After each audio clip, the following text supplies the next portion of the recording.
So when it comes to money and sex, one is supposed to draw the line somewhere, right?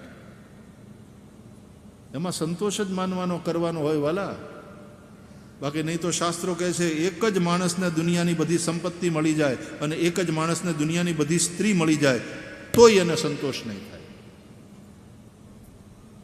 અર્થ અને કામની બાબતમાં ક્યાંક સંતોષ રાખો કે હવે બસ અલમ અને એના. જો એ સંતોષ નહીં હોય અને અર્થની બાબતમાં લોભ અને વિષય ભોગની બાબતમાં લોભ પાપ કરાવશે, પૈસો અને આ વિષય ભોગ.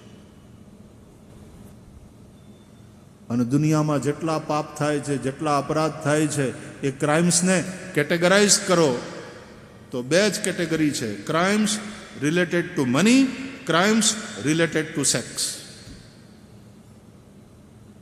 અર્થ સંબંધી અપરાધ અને કામ સંબંધી અપરાધ.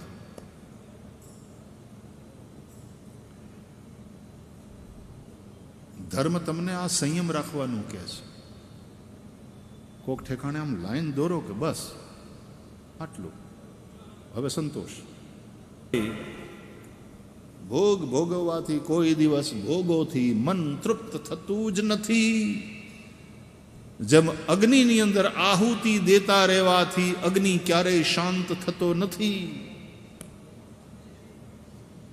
એમ ભોગ ભોગવવાની, વિષય ભોગની પ્રત્યેક પ્રવૃત્તિ કામરૂપી અગ્નિમાં આહુતિનું કામ કરે છે.